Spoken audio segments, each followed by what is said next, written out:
dalam iktidal kata kita hatta taqtadila sampai kamu iktidal, bagian dari rukun sholat.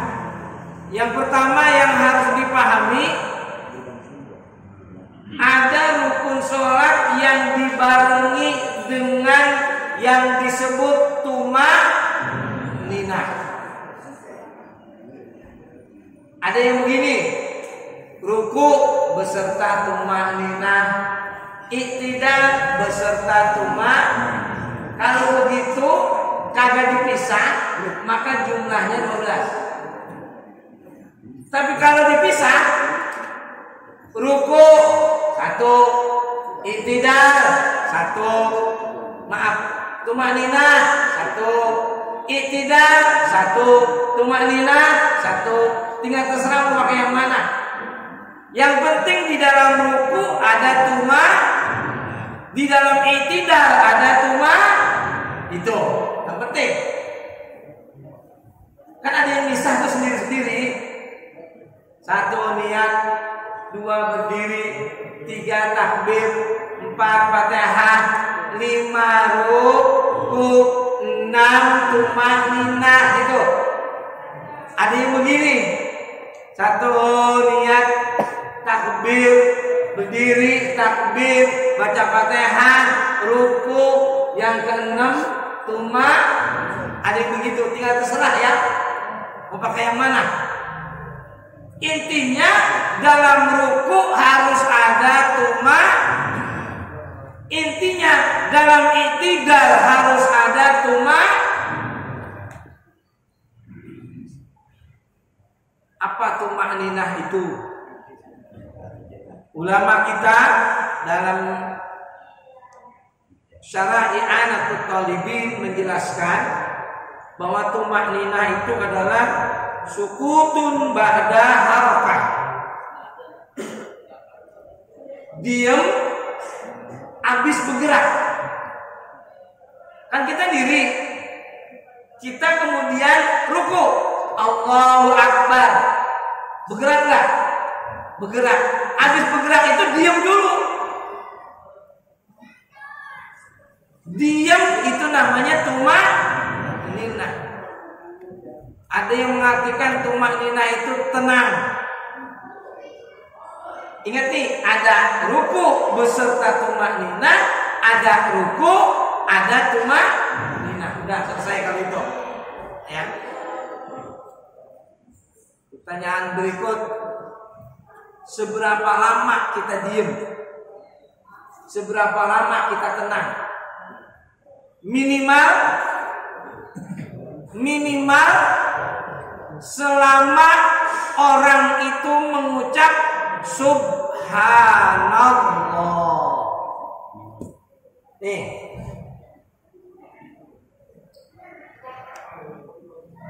kalau kita ruku,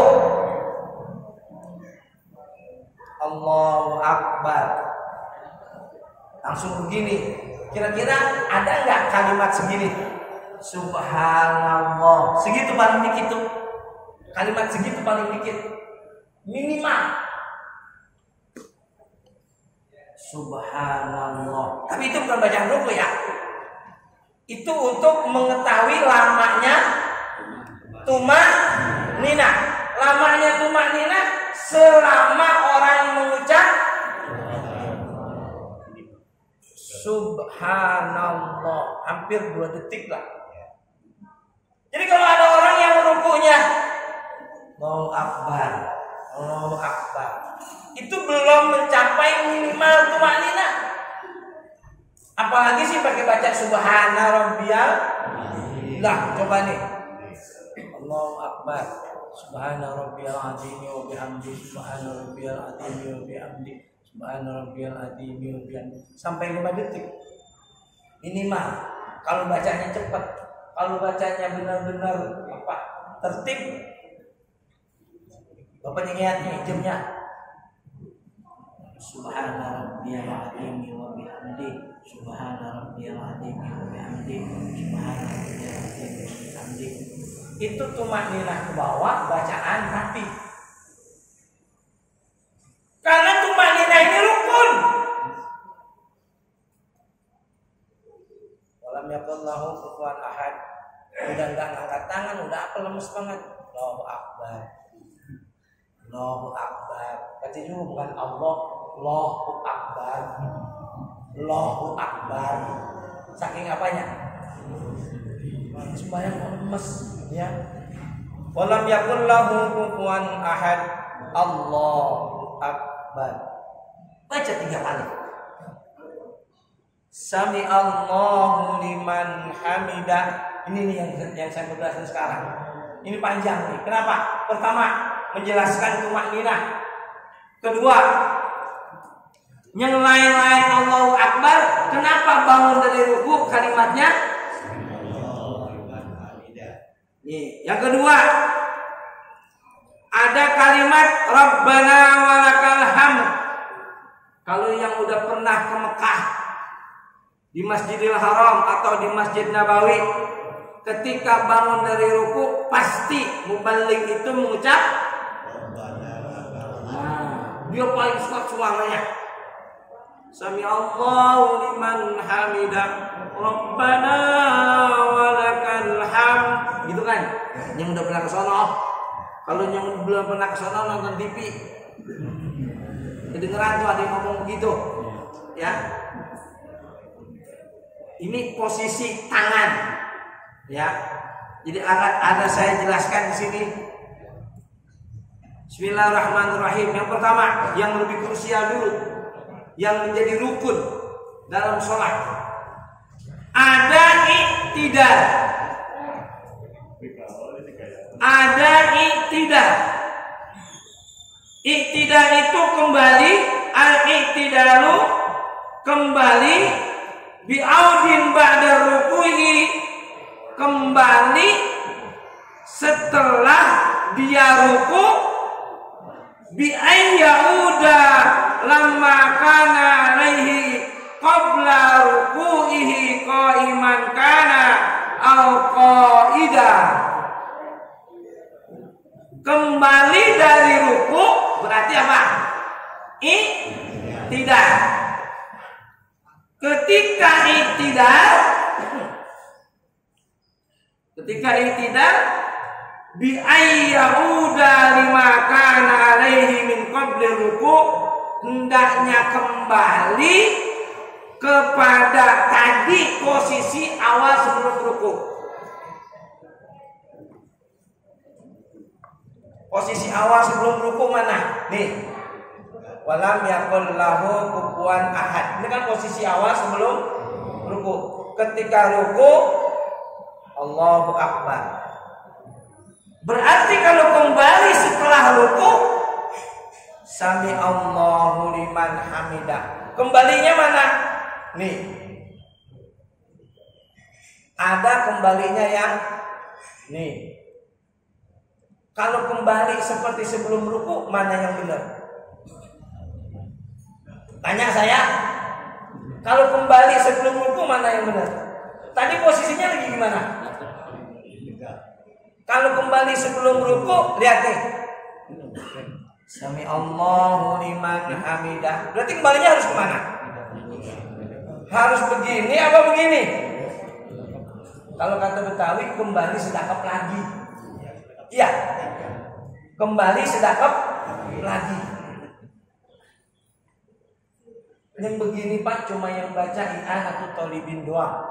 Karena di Fathul Mu'in, syarahnya Fathul Mu'in. Di apa namanya? Di Bulughul Maram kagak ada, apalagi di Safinatul Najah enggak ada, di Takrib enggak ada. Adanya di syarah ini kan syarahnya Fathul Mu'in ya. Namanya I'anatul Thalibin, diperjelas bahwa kembali seperti sedia kala sebelum ruku. Kalau sebelum ruku dia diri, maka habis ruku ya kembali diri. Tapi kalau sebelum ruku dia duduk karena sholatnya duduk. Ada kan orang yang sholat duduk? Habis dia ruku, kemudian dia kembali seperti awalnya. Mana awalnya? Dia sholat duduk, kembali duduk. Jangan sholat duduk, pas gitu i'tidal diri, salah. Ya.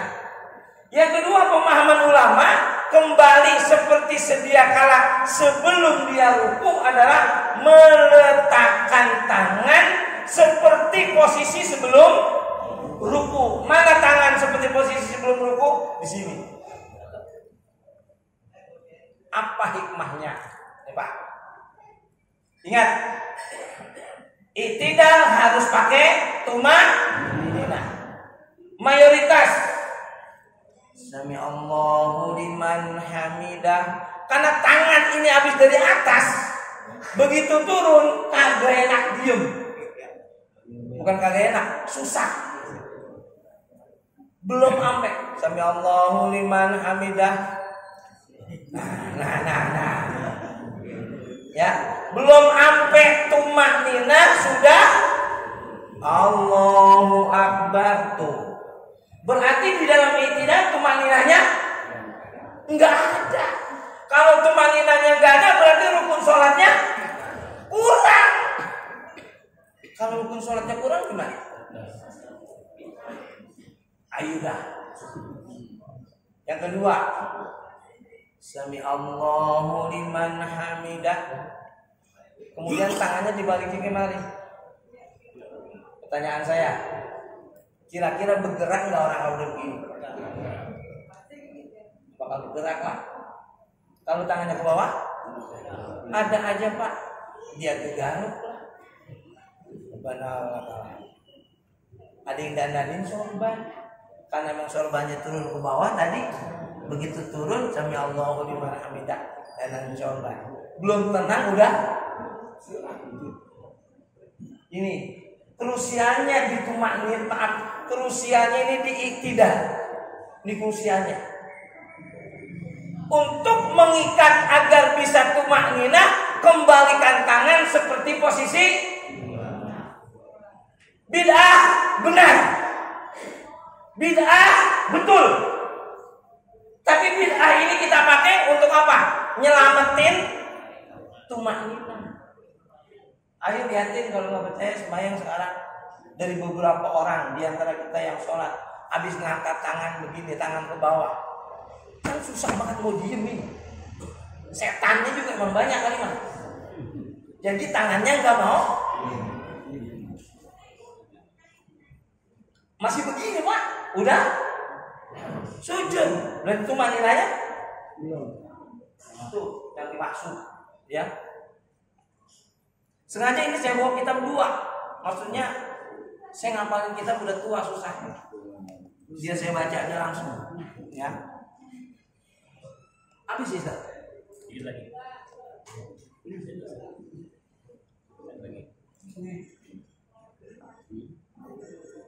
Bi ayyauda lima kana alaihi qabla ruku'ihi qa'iman kana aw qa'idan. Jadi kembali seperti posisi awal ketika sebelum ruku. Ya. Yang kedua, itu yang pertama ya, tentang posisi tangan ketika i'tidal. Jadi silakan sedekap lagi habis bangun dari ruku. Kalau ada yang nanya emang apa itu? Nyancang. Tahu nyancang enggak? Nyancang tangan biar tangan kagak. Iya. Kambing kan dicancang biar ngapa? Biar nggak kemana-mana. Iya. Lo kambing cancangannya kagak, udah habis gak apa tahu dijakin. Tangan kita cancang. Di mana nyancangnya? Kembalikan seperti sedia kala sedekap. Untuk apa? Agar tangan itu tidak budi. Nggak budi ya Pak. Ya nggak bergerak. Ya, dia nggak bergerak. Saya dengar tuh di belakang, enggak kumplah kampleh tangannya. Bahasa mana kumplah kampleh itu? Ya. Jadi untuk menjaga tumakninah, kembalikan tangan sedekap lagi. Dilihat orang, itu dia lain, semuanya lain, beda. Biarin lain beda juga, bodo amat. Karena itu tidak berimbas kepada rukun-rukun yang lain, bahkan justru malah menolong bisa mencapai tumaninah. Di ruku ada bacaan. Maaf, dibangun dari ruku. Bangun dari ruku ada bacaan Rabbana walakal hamd. Ada kan bacaan begitu? Nah, Sami Allahu liman hamidah. Ini nggak diterangin sekarang karena udah mau habis waktunya.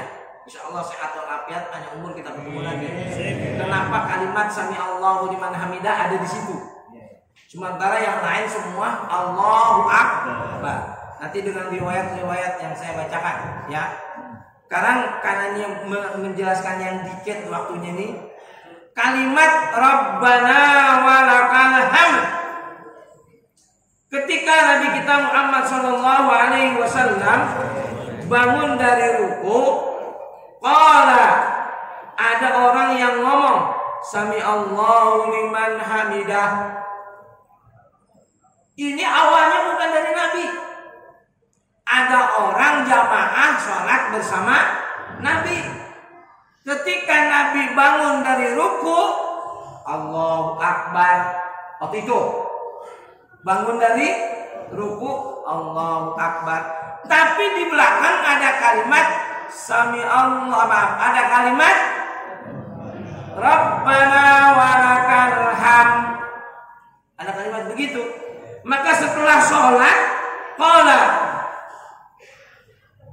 setelah sholat Nabi bersabda, itu siapa tadi yang baca man al-mutakallimu alifan? Siapa tadi itu yang baca kayak gitu? Tadi lagi sholat siapa yang ngomong begitu? Kalau bahasa kita ya. Tadi lagi sholat siapa yang ngomong Rabbana walakal hamd? Anak, kata sahabat jawab. Qala ra'aitu bid'ata wa salasina yabtadirunaha ayyuhum yaktabuha awal. Kata Nabi, ketika kamu baca kayak gitu, ada 30 malaikat yang berebut nulis pahala kamu. 30 malaikat berebut nulis pahala ngucapin Rabbana walakal hamd. 30 malaikat berebut, berarti itu tulisan gimana? Sangat. Nah kalau malaikat berebut nulis, bukan malaikat lapar, emang kerjaan dia nulis perbuatan baik. 30 malaikat berebut mau nulis kebaikan orang itu yang mengucap Rabbana walakal hamd. Maka kalimat itu sampai hari ini kita dengarkan. Tapi di Indonesia agak umum. Kenapa? Karena di Indonesia bacaannya masing-masing. Rabbana lakal hamdu. Kan sama juga ya? Mil'us samawati. Rabbana lakal hamdu. Mil'as samawati. Masih ada dikit lagi ya? Udah kebusuhan ini, dikit lagi nih. Ada yang baca mil'u, ada yang baca mil'a. Bagaimana Ustaz? Yang baca mil'u, Rabbana lakal hamdu mil'us samawati. Ada nggak yang begitu? Ada nggak? Rabbana walakal hamdu mil'a. Ada nggak? Yang baca mil'u ayyakuna khabarun mubtada'un mahdhufun. Jadi ada yang baca mil'u itu, kalau dibaca mil'u menjadi khobar mubtada yang dibuang. Artinya apa? Ada mubtada yang dibuang, tahu-tahu ada kalimat apa? Yang mil'u. Rabbana lakal hamdu mil'us. Yang baca mil'ah, Rabbana lakal hamdu, ada Rabbana walakal hamdu mil'as samawati wa mil'al ardi wa mil'ama sitah. Kalau semua mil'ah semua sampai ke belakang. Kalau baca mil'u semuanya sampai ke belakang mil'u. Kalau mil'u khabar mubtada yang dibuang, yang mil'ah itu bin nasabi halun. Dengan membaca mil'a adalah menjadi hal. Rabbana ya Tuhan kami, walakal hamdu segala puji bagimu. Mil'a halnya puji itu meliputi langit dan bumi. Yang baca mil'a jangan disalahin, yang baca mil'u jangan disalahin, yang nyalahin kagak pernah ngaji.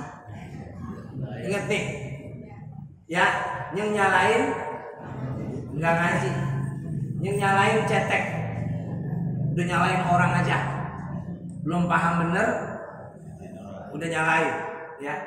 Maaf udah segini aja, udah, ya. Nanti kenapa Rabbana walakal hamdu? Kenapa sami Allahu liman hamidah? Ya, ini alhamdulillah kita kedatangan tamu bagian dari keluarga kita. Bapak, saudara sekalian, LPMA itu bersinergi yang pertama dengan DMI, yang kedua dengan MUI, yang ketiga sekarang bersinergi dengan Nahdlatul Ulama. Karena Ketua Nahdlatul Ulama Kecamatan Jagakarsa adalah Kiai Haji Nasruddin dan merupakan bagian ketua dari LPMA. Tepuk tangan apa alhamdulillah? Alhamdulillah. Enggak ada yang takbir ini ya? Jadi sudah 3 sinergi. Sinergi dengan Majelis Ulama Indonesia, sinergi dengan Dewan Masjid Indonesia, bakal Ustaz Yakub jadi ketua di kelurahan, ya. Yang ketiga sinergi dengan Nahdlatul Ulama. Besok ada FPI boleh. Udah kagak ada ya? Kali ada yang lain mau sinergi dengan LPMA. Kemarin ada mau sinergi dengan LPMA itu persatuan silat mana gitu. Katanya mau ngawal guru-guru kalau dia keluar dari rumahnya buat kuliah subuh, mau dikawal. Oke aja, cuman gue nggak bisa ngasih duit, gue kata gitu. Secara organisasi mereka mau sinergi dengan kita. Kita dikawal-kawal, gue bisa bayar entar gue. Ya, jadi silakan saja mau sinergi dengan LPMA, nggak apa-apa. Ya, mohon maaf. Insyaallah pada pertemuan yang akan datang kami lanjut. Adallah wa iyyakum ajma'in. Assalamualaikum warahmatullahi wabarakatuh. Allahumma shalli wa sallim wa barik 'alaihi fa tazra'a